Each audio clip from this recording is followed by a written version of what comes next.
Halo Sobat Film, gimana kabarnya? Kali ini kita akan membahas alur cerita film yang berjudul Django Unchained. Film koboi ini dirilis pada tahun 2012, disutradarai oleh Tarantino dan diproduseri oleh Rangginang Aldin. Film ini dibintangi oleh beberapa bintang besar seperti Leonardo DiCaprio, Samuel L. Jackson, dan Kerry Washington. Film ini berlatar belakang tahun 1858. Pada saat itu diskriminasi ras dan perbudakan masih umum ditemukan di Amerika, terutama di bagian selatan Amerika. Ada seorang budak kulit hitam berjuang membebaskan kaumnya.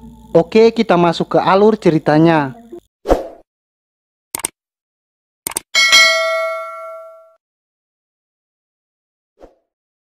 Scene dimulai pada suatu malam di daerah Texas.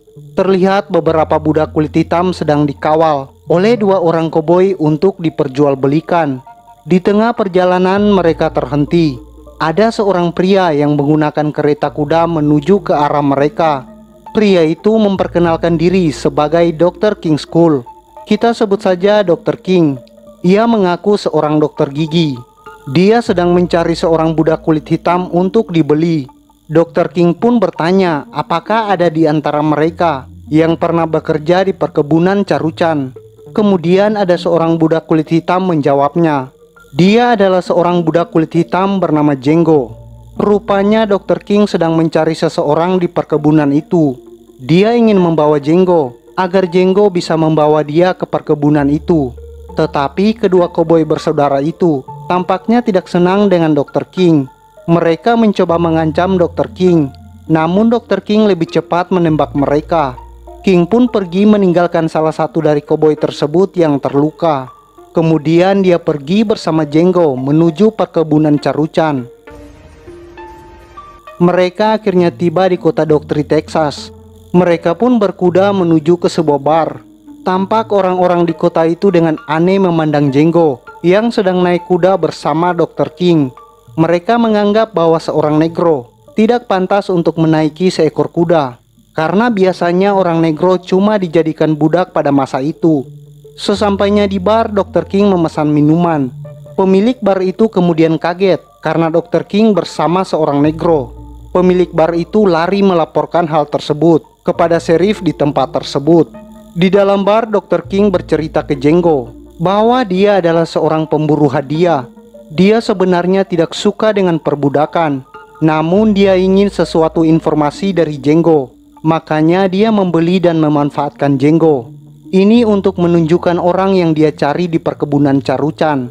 King kemudian meminta informasi tentang penjahat bernama Brittle bersaudara. Kemungkinan ada di perkebunan Carucan. Hanya Django yang tahu wajah penjahat tersebut. Tiba-tiba seorang sheriff datang setelah mendapatkan laporan pemilik bar. Dia mencoba memanggil Dr. King dan Django.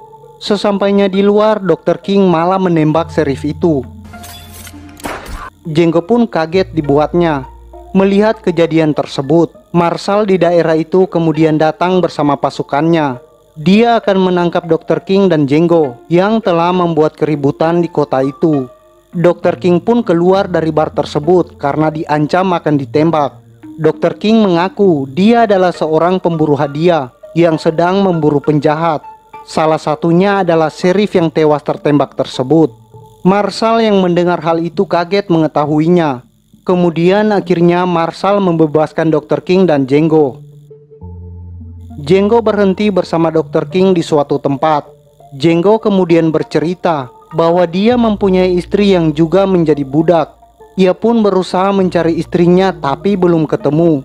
King yang mendengar itu berinisiatif untuk membantu Django mencari istrinya. Kemudian Django dan Dr. King melanjutkan perjalanan. Mereka tiba di kota Tennessee. King pun membuat strategi penyamaran sebelum masuk ke perkebunan Carucan. Ini agar Django tidak dicurigai. Singkat film, Django dan Dr. King sampai di perkebunan itu. Ternyata di sana banyak orang kulit hitam jadi pekerja. Django dan Dr. King melewati jalan menuju perkebunan itu. Para pekerja semua memandang Django yang sedang naik kuda. Mereka menganggap ini sebuah keanehan. Mereka kemudian disambut oleh tuan rumah yang bernama Tuan Bennett.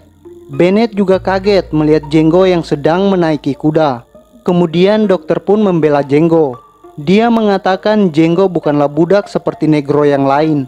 Dr. King pun mulai mencari buruannya, yaitu Brittle bersaudara di rumah itu. Dia berpura-pura menyuruh Jenggo berkeliling rumah itu. Jenggo tahu bahwa buruan Dr. King ada di sekitar perkebunan itu.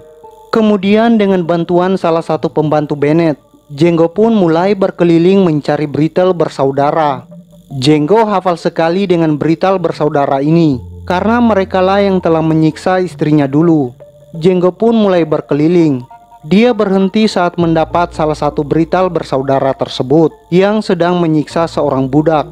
Tanpa pikir panjang, Jenggo pun langsung menembak orang itu. Sementara di dekatnya ada saudaranya yang mencoba menembak Jenggo, tapi dia gagal. Akhirnya Jenggo pun menembak dia sampai mati. Dr. King yang tak mau buruannya lari. Dia menghampiri Jenggo dan mulai mengambil senapan. Dia membidik satu orang lagi dari Brittle bersaudara. Akhirnya Dr. King dan Jenggo menghabisi Brittle bersaudara yang merupakan buruannya. Mendengar keributan di perkebunannya, Bennett pun berencana menangkap Jenggo dan Dr. King. Namun Dr. King menjelaskan sebab dia membunuh Brittle bersaudara. Ini karena mereka adalah buruan yang dicari oleh pengadilan.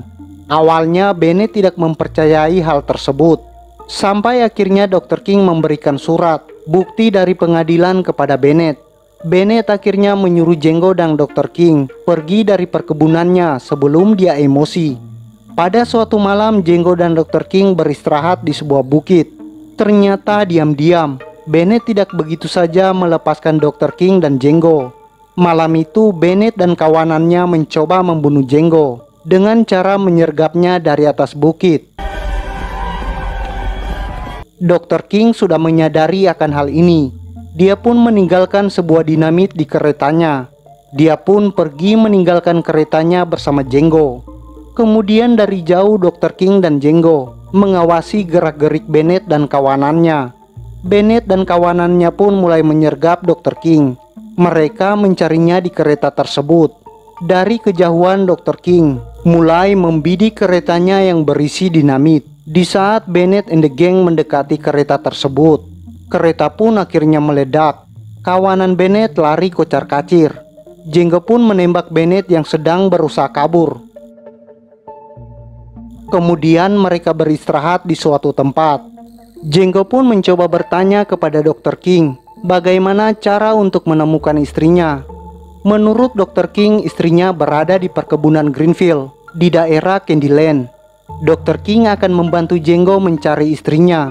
Namun sambil mencari istrinya, Dr. King menawari Jenggo untuk menjadi pemburu hadiah sampai musim dingin berakhir. Jenggo pun mulai perjalanannya menjadi seorang pemburu hadiah bersama Dr. King. Saat itu target pertama Jenggo dan Dr. King adalah seorang penjahat bernama Smithy Beol. Mereka adalah perampok dan pembunuh dengan hadiah sebesar $7.000. Ketika mau menembak sasarannya, Jenggo pun sempat ragu. Ini karena sasarannya tengah bersama anaknya di sebuah kebun. Tapi setelah mendengar kejahatan yang mereka lakukan, akhirnya Jenggo pun menembak sasarannya itu. Tugas pertama Jenggo pun berhasil dijalankan. Kemudian hari-hari pun berlalu. Jenggo menjelma menjadi pemburu yang baik. Dia selalu berlatih menembak untuk menejamkan kemampuannya dalam menembak. Semakin hari semakin banyak buronan yang dilumpuhkan berkat bimbingan dari Dr. King. Kemudian musim dingin pun berlalu. Jenggo dan Dr. King melanjutkan misi untuk mencari istri Jenggo. Mereka pun sampai di Mississippi, Amerika Serikat. Jenggo berusaha mencari di mana istrinya berada. Kemudian Dr. King dan Jenggo mencari data sesuai dengan ciri-ciri istri Jenggo. Di situ ketemu informasi istri Jenggo.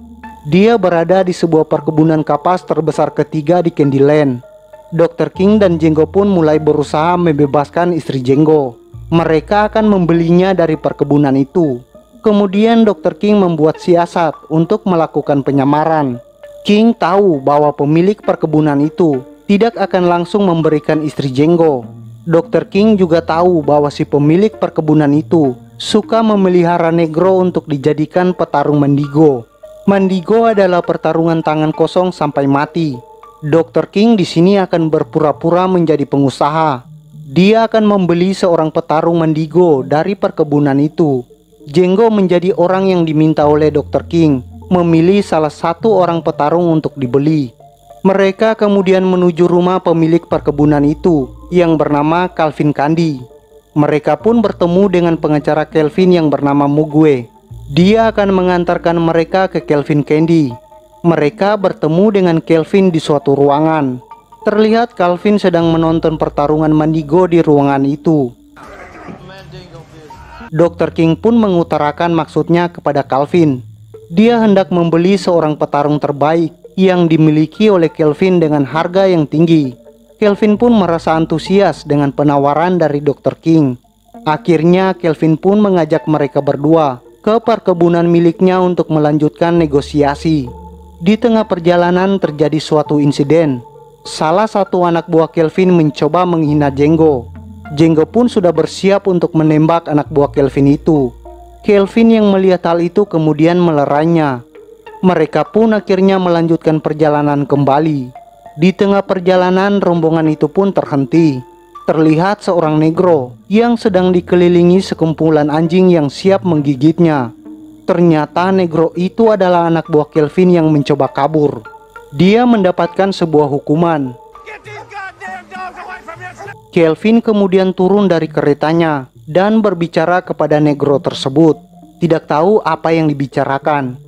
Kemudian dengan kejamnya Calvin menyuruh sekumpulan anjing-anjing itu untuk menggigit negro tersebut. Karena menurut Calvin itu adalah sebuah hukuman yang pantas buat seorang yang mencoba kabur darinya. Hampir saja Django terpancing amarahnya karena melihat negro itu dicabik-cabik oleh sekumpulan anjing. Kejadian itu hampir membongkar sandiwara yang dilakukan Django dan Dr. King. Rombongan itu akhirnya berlalu meninggalkan tempat tersebut menuju perkebunan Candyland. Tibalah rombongan Calvin di perkebunan Candy. Mereka disambut oleh orang-orangnya Calvin di perkebunan itu. Kemudian Calvin melayani Dr. King dan Django. Calvin tidak tahu apa yang direncanakan oleh Dr. King dan Django. Calvin mempunyai orang kepercayaan yang juga merupakan negro. Dia bernama Stefan. Dari awal Stefan sudah mencium gelagat yang tidak baik dari Dr. King dan Django. Stefan awalnya menolak memberikan ruangan khusus untuk mereka di rumah Calvin. Karena Calvin memaksanya, akhirnya Stefan menuruti kemauan Calvin tersebut. Sebelum Dr. King masuk ke rumah Calvin, Dr. King bertanya, apakah Calvin mempunyai seorang budak wanita berkulit hitam yang bisa berbahasa Jerman untuk menemaninya nanti malam. Ini adalah strategi dari Dr. King untuk memancing Calvin mengeluarkan Bromhilda, yaitu istri Django. Bromhilda adalah seorang negro yang dibesarkan di keluarga orang Jerman. Dia juga pandai berbicara bahasa Jerman. Kebetulan Dr. King ini adalah orang Jerman.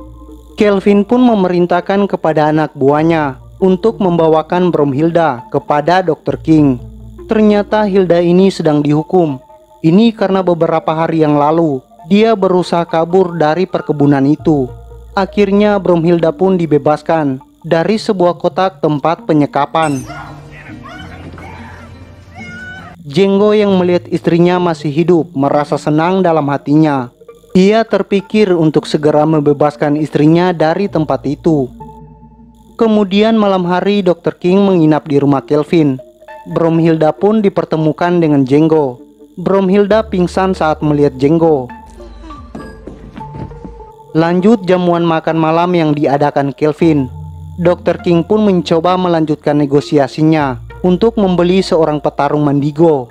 Calvin pun sudah setuju dengan tawaran dari Dr. King tersebut. Namun kemudian Dr. King merubah penawaran tersebut. Dia malah ingin membeli Bromhilda sebagai gantinya. Stefan tambah curiga dengan gerak-gerik mereka. Kemudian secara diam-diam mengajak Calvin untuk bicara empat mata. Stefan memberitahu yang sebenarnya. Dr. King ini tidak mempunyai tujuan untuk membeli seorang petarung, melainkan tujuan awalnya datang karena untuk membeli Hilda. Menurut Stefan, Bromhilda ini adalah istri dari Django. Mendengar hal itu, Calvin pun marah besar. Ia kembali menemui Dr. King dan Django. Di situ Kelvin meluapkan emosinya. Penyamaran Dr. King dan Django akhirnya diketahui oleh Kelvin. Kelvin membawa Bromhilda ke ruangan tersebut. Kelvin mengancam akan membunuh Bromhilda di hadapan Dr. King dan Django. Dr. King akhirnya membeli Bromhilda dengan harga yang sesuai dengan kesepakatan, di bawah ancaman senjata anak buah Kelvin. Setelah kesepakatan itu, Dr. King pun berusaha beranjak dari tempat itu. Kelvin berusaha memaksa Dr. King untuk bersalaman. Ini sebagai tanda kesepakatan yang dilakukan telah selesai. Dr. King yang emosi pun menolaknya. Kelvin terus memaksanya. Akhirnya Dr. King pun terpaksa menurutinya. Setelah dekat dengan Kelvin, Dr. King yang sudah tidak bisa menahan emosi menembak Kelvin dari jarak yang dekat. Melihat Kelvin tertembak, salah seorang anak buah Kelvin dari belakang menembak Dr. King sampai mati. Django yang melihat hal itu segera mencabut pistol dan melakukan perlawanan. Tembak-menembak antara Django dan anak buah Kelvin pun berlangsung. Dengan kemampuan menembaknya yang baik, Django hampir saja menghabisi semua anak buah Kelvin. Perlawanan Django pun berhenti ketika salah seorang anak buah Kelvin mengancam Django dengan menyandra Bromhilda. Django akhirnya menyerah. Dia pun akhirnya disiksa dan diberi hukuman yang berat. Tubuhnya digantung dengan kepala di bawah. Kemaluan Django mau dipotong oleh anak buah Kelvin. Kemudian Stefan diperintahkan oleh adik Kelvin untuk membawa Django dan istrinya ke pertambangan Lex Lux. Di pertambangan itu berkumpul budak-budak kulit hitam yang dipaksa bekerja rodi sampai mati.